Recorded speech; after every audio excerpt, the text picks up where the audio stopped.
Chancellor, I present Jay, this Mongol from the East, engineer, financial wizard, a giant of corporate industry, a philanthropist, a humanitarian with a concern for the welfare of others. And so, Chancellor, I ask that by virtue of the authority vested in you by the Council, that you confer upon Jairaj J. Sobhraj the degree of Doctor of Letters of the University of Guyana, honoris causa.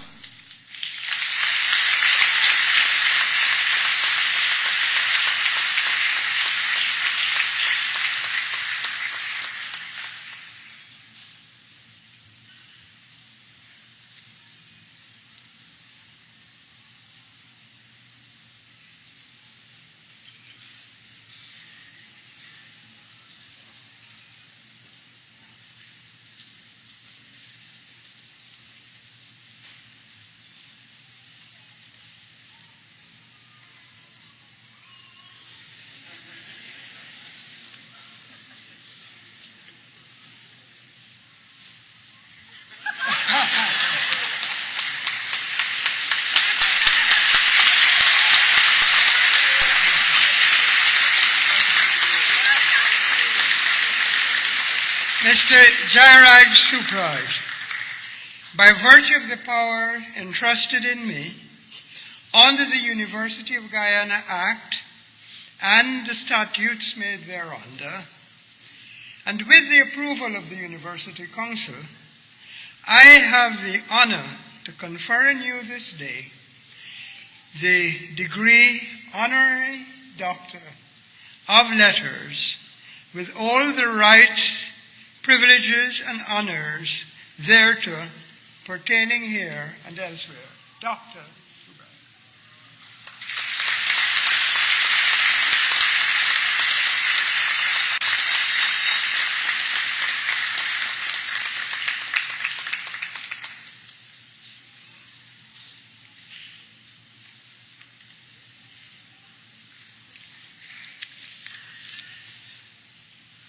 It is now my pleasure, Chancellor, to invite Dr. Jairaj J. Sobhraj to appropriately respond and to acknowledge the honorary doctorate just recently conferred. Please welcome Dr. J. Sobhraj.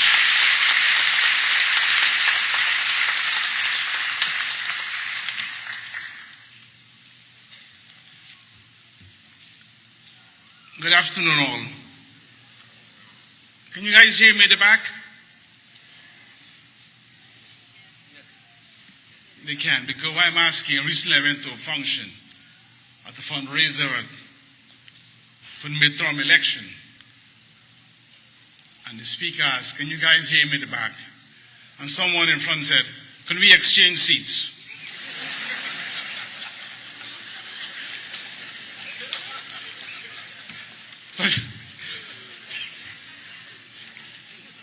Good afternoon, all. What a procession. I can't believe it. I've never been fortunate to actually come to a graduation. I'm embarrassed to tell you that today is the first day I'm ever wearing a graduation gown.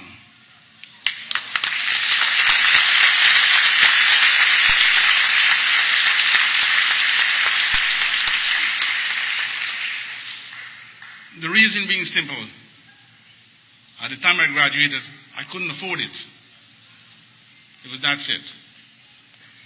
But that was my time, some 45 years ago. Standing here today and sitting on the same stage with the two previous recipients, I know there are three, but one didn't get it yet. Dr. Yesu Pusal, and Dr. Eddie Grant. Those are big shoes to fill. But luckily I wear size 13, so I think I have a head start. Just now listening to the Vice Chancellor speak of Mr. Mr. Hakim. That's what you call determination. And that's what I feel Guyanese are made of. His story is, I would say, second to none, especially for Guyana norms.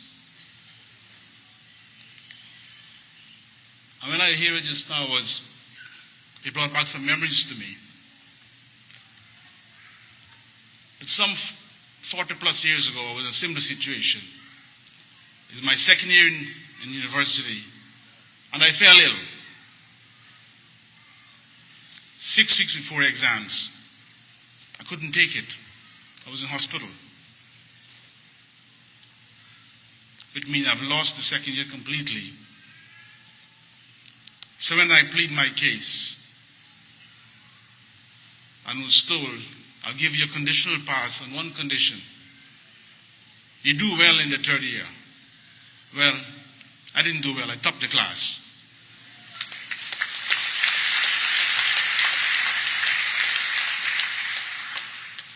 And I still couldn't afford the gown. Guyanese are tough cookies. And all of us have different pasts.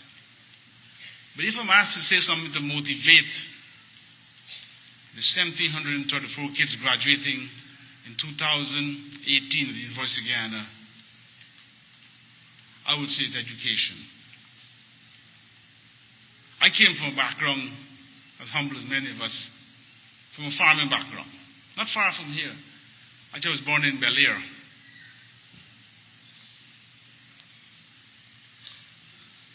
I'm one of 10, but my dad believed in education. Eventually, I got a break. I left Guyana when I was 20 years old. I got the opportunity to pursue my studies. And when my dad passed away, his total equity when he liquidated his estate was $600 US. He died in New York. But he had something else. For his 10 kids, he made it possible for 8 of them to go to university and pursue their studies. And that was where the equity was, not the money in the bank.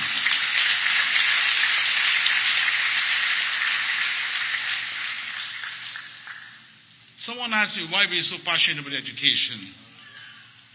Two of my favorite icons, everybody knows them. One died I'd say 75 years ago maybe, or 70 plus years ago, Mahatma Gandhi. He said, education is the only way out of poverty.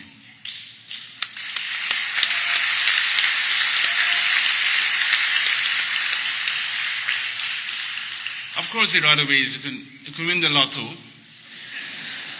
Or maybe you can try robbing the bank, and then we have Guyana Police Force who is in partnership will be after you. So it's a tough choice. Another icon who's on the same theme was Mr. Nelson Mandela, who only passed away, I think, about 10 years ago or less. And he said the same thing. Education is the most passionate weapon to change the world. And he stood for that. That's why we are so big on this. As I said, I left home, Guyana, 50 years ago. But we've always looked back here. Many people say, why? What are you doing? I say, well, Guyana is my roots. Many of us say, well, India, Africa, Chinese roots. I said, no. That's my grandmother roots. My roots are Guyana.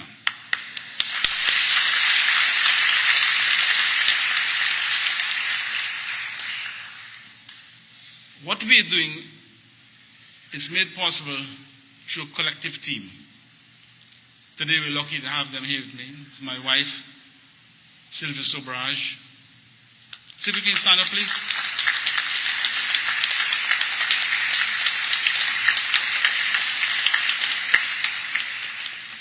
Mr. Nardev Singh.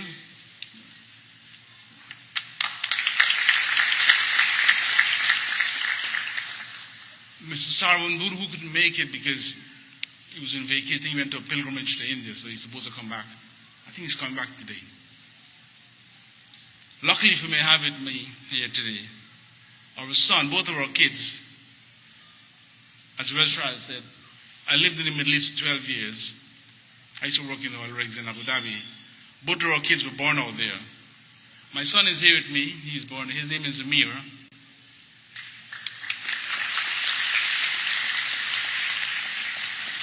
And also, we have our daughter. Her name is Zara.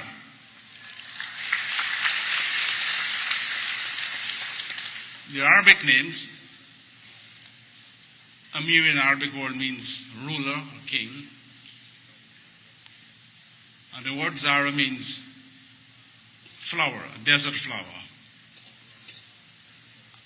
And we will say that flower has bloomed for us as a family. We want to thank the dear Lord for that.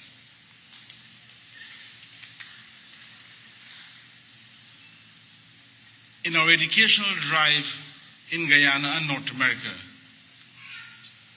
we take everything as a challenge. And we believe in certain standards. And our recent partnership with the University of Guyana for the building, Dr. Paloma and the team know what we're talking about. We like to get it right. When it's finished, you say, well, we are part of that. And that is our standard. And we always say, or we always want that there are other people, other Guyanese around who can take a page and follow that as an example.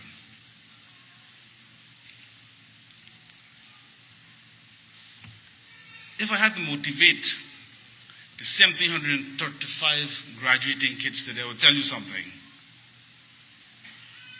I studied in England, graduated on time. I had no scholarship, no help from my parents. And at the end of it all, I have no student loans. How you did that? Easy. My case was easy. I used a charm. But I'm like Mr. Hakim. I was very determined. Because when I left Guyana, I said in the 60s, we know what Guyana is at that time. Yes. And the 70s was still a boom place. I still came back here. I worked at the Guyana Bauxite Company as an engineer. I lasted a couple of years. What was the card I left? So the real heroes are you guys. You stayed here and you stick it out. But it works for us. The registrar reminded me last night, he said we allowed only 5.2 minutes of talking. I don't want to overextend my reach. I know the security here throw anybody out who do that, so I'll keep it short. When the registrar spoke just now, he said about the ferry, the Arab ferry that do the magic thing for us. Well, our Arab ferry is my family, my wife, our kids, our daughter-in-law, our son-in-law, and our grandkids, and the friends we have. They are the ones who make it possible for what we do. I work for a company, Zara Realty in New York. I'm proud to say we've been in business for just over 36 years. We're a medium-sized company. And I would say right now, if we had to say, we probably provide food or feed the mouths of at least 5,000 people on a daily basis. That's what makes my day.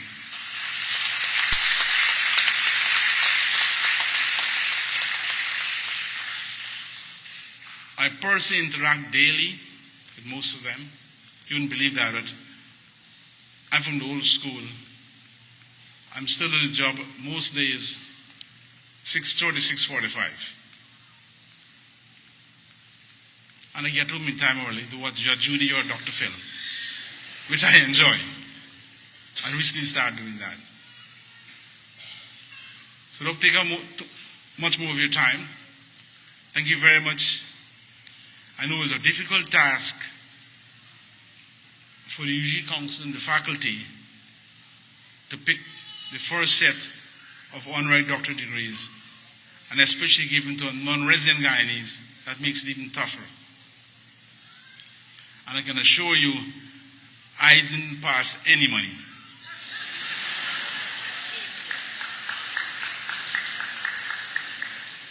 If anyone expecting that, well, maybe if you give me a second, I'll think about it. With those few words, really want to congratulate the 2018 graduating class.